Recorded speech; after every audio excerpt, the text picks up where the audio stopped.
दोस्तों, हर कंपनी के पीछे कोई ना कोई शख्स होता है। आज हम जिस कंपनी के बारे में बात करने के लिए जा रहे हैं, इस कंपनी के पीछे भी एक शख्स है जिनका नाम है श्री रामचंद्र अग्रवाल जी।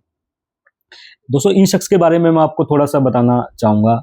बेहद ही साधारण परिवार में इनका जन्म हुआ। बचपन में ही इनके साथ त्रासदी ये हुई कि ये पोलियो का शिकार हो गए और जिसके कारण ये चलने में समर्थ नहीं रहे। बचपन से ही इन्होंने कुछ बिजनेस की अपनी बारीकियां सीखी घर से ही, और बाद में इनका आगे जाके इनका एक सपना बना कि क्यों ना मैं आम आदमी को, इनका सपना यह था कि एक आम आदमी को अच्छे कपड़े और अच्छी शॉपिंग का अनुभव मैं कम कीमत में प्रोवाइड करवा सकूं।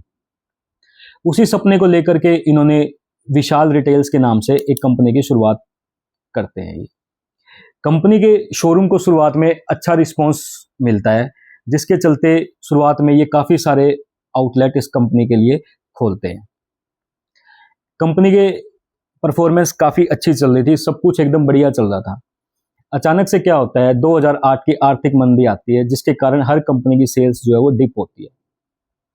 अब विशाल रिटेल्स के ऊपर पहले से कर्जा काफ़ी था, और जैसे इसकी सेल डिप हुई, बैंकर्स का दबाव पड़ा और मजबूरी में ये फैसला लेना पड़ा कि ये विशाल रिटेल को, अपनी कंपनी को बेच देंगे।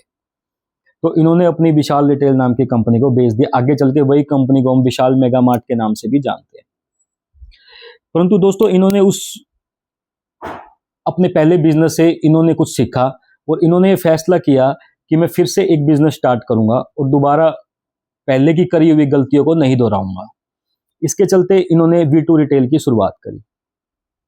तो दोस्तों, V2 रिटेल के बारे में अगर मैं आपको बताऊं तो V2 रिटेल एक वैल्यू फैशन रिटेल स्टोर आप बोल सकते हो, जिसकी कि देश भर में आउटलेट है, जहाँ पे कि men's wear, ladies wear, childs wear और अन्य भी कई तरह के सामान जैसे डिओड्रेंट और अदर्स एसेसरी मिलती है। अब दोस्तों, इसके अंदर क्या है कि हमारे इंडिया के अंदर जो ऑर्गेनाइज रिटेल्स है, दो तरह के रिटेल्स है, अनऑर्गेनाइज रिटेल और ऑर्गेनाइज रिटेल। जो ऑर्गेनाइज रिटेल है वो अनऑर्गेनाइज रिटेल से अपना शेयर को छीनते हुए जा रही है। तो हमें इस सेक्टर की कंपनी को कवर करना काफी इंटरेस्टिंग लगा, तो हम V2 रिटेल के बारे में हम थोड़ा सा जान लेते हैं। तो दोस्तों, V2 रिटेल के बारे में अगर हम बात करते हैं तो जैसा मैंने आपको बताया कि ये वैल्यू फैशन रिटेल के अंदर की एक कंपनी है, जो कि प्राइमरली ऑपरेट करती है टायर 2 और टायर 3 सिटी के अंदर।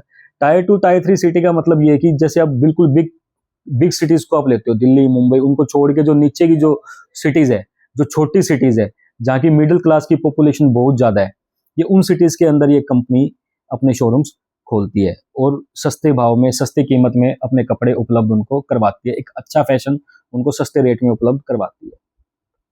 तो जब हम इस कंपनी की थोड़ा सा डिटेल में गए तो हमने देखा कि इस कंपनी के फिलहाल 31 मार्च 2026 तक टोटल मिलाकर के हमारे देश में 305 शोरूम है, 325 शोरूम है, सॉरी।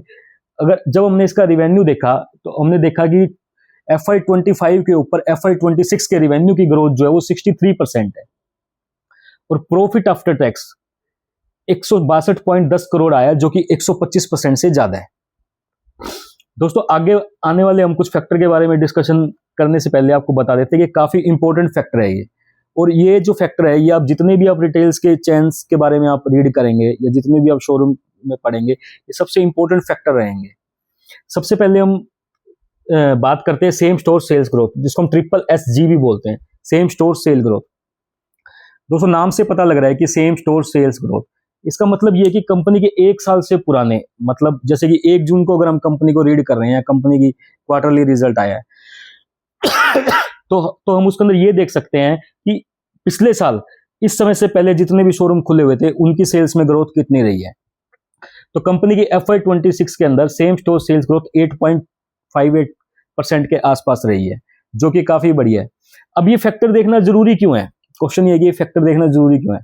ये फैक्टर देखना इसलिए जरूरी है क्योंकि कंपनी जो सिर्फ रिवेन्यू को सिर्फ अपने नंबर ऑफ शोरूम बढ़ा के भी रिवेन्यू को ज्यादा कर सकती है, परंतु हमें यह देखना होता है कि कहीं ऐसा तो नहीं जो कंपनी के जो पुराने जो शोरूम जो चल रहे हैं, कहीं वहां लोगों का फुटफॉल घटा हो या उन पे बिक्री होनी कम हो गई हो, तो हमें ये भी जांचना जरूरी होता है।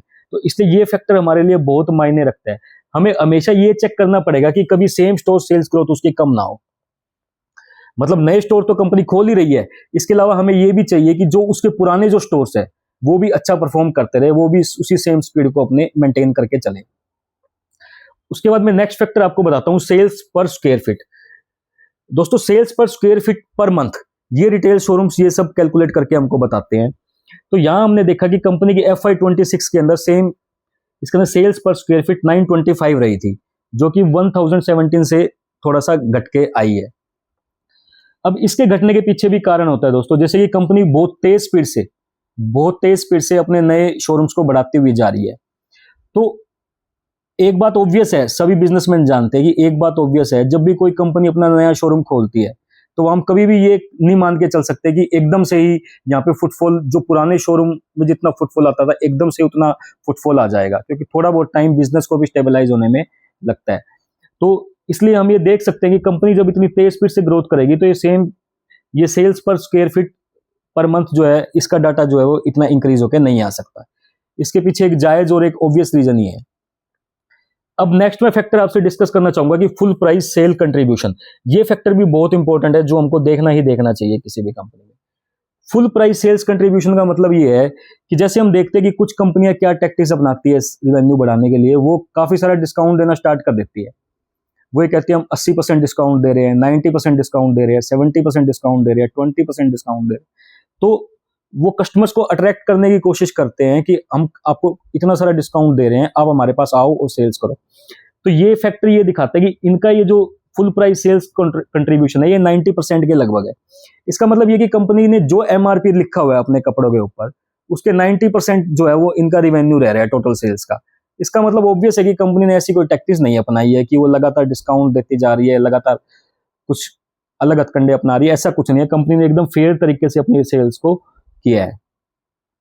दोस्तों किसी भी कंपनी में इन्वेस्ट करने से पहले पास्ट तो हम उसका थोड़ा सा देख ही लेते हैं, पर सबसे ज्यादा जो जरूरी होता है वो होता है उसके फ्यूचर के बारे में जानना कि इस कंपनी की फ्यूचर विजिबिलिटी क्या है। तो फ्यूचर विजिबिलिटी को जानने का सबसे बढ़िया तरीका management interview and con calls है। तो मैनेजमेंट इंटरव्यू हमने देखे और कॉन कॉल्स जब हमने रीड करी तो हमने ये पाया कि कंपनी ने 2 साल के लिए 50% की सेल्स ग्रोथ के बारे में कहा है। एक जन का क्वेश्चन था ये कि कितनी ग्रोथ हम एक्सपेक्ट कर सकते हैं, तो उनके मैनेजमेंट का जवाब ये था कि 2 साल के अंदर हम 50% की सेल्स ग्रोथ हमारी पर एनम हमारी रहने की हम उम्मीद कर सकते हैं। कंपनी ने बताया कि इस साल हम 170 से 200 नए स्टोर खोल सकते हैं, जो कि काफी अग्रेसिव टारगेट है। अगर हम 325 स्टोर्स के ऊपर अगर देखें तो ये लगभग 50-70% अराउंड कंपनी बोल रही है कि हम स्टोर्स को बढ़ा देंगे इस साल। कंपनी का जो सेम स्टोर सेल्स ग्रोथ का जो डाटा है, कंपनी बोल रही है कि हम 8 से 10% के बीच में इसको स्टेबलाइज करके रखेंगे। उसके बाद एक व्यक्ति का क्वेश्चन ये था कि जैसे कि ईरान और अमेरिका के बीच में युद्ध चल रहा है, तो इस युद्ध के चलने के कारण रॉ मटेरियल की जो कीमतें हैं वो काफी तेज स्पीड से इंक्रीज हुई है।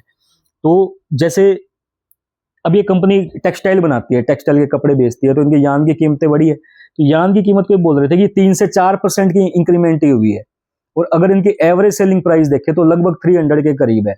तो अगर 3 से 4% अगर हमको बढ़ा के बेचने पड़ रहे हैं तो सिर्फ 10 से 12 रुपए ही बढ़ते हैं, जो कि कोई खास बात कंपनी के लिए नहीं है। तो कहने का मतलब ये कि कंपनी बोल रही है कि रॉ मटेरियल में जितना भी इंक्रीज हुआ है उसको वो सारा का सारा अपना ग्राहक को पास ऑन कर देंगे। तो दोस्तों कंपनी को हमें लगातार ट्रैकिंग में रखना पड़ेगा और कंपनी को देखना पड़ेगा कि कंपनी अपने दिए हुए वादे निभाती है या नहीं, या फिर कंपनी आगे चल के कैसा परफॉर्म करती है। हमें ये कंपनी ठीक लग रही है। और कई बार क्या होता है कि शेयर बाजार में सफल कई बार वो कंपनियां होती है जो कि अपनी पुरानी गलती से सीख लेती है और पुरानी गलती से सीखकर दूसरी बार उससे भी बेहतर रणनीति के साथ वापस लौटती है। V2 रिटेल भी शायद ऐसी ही कहानी है। नमस्कार दोस्तों।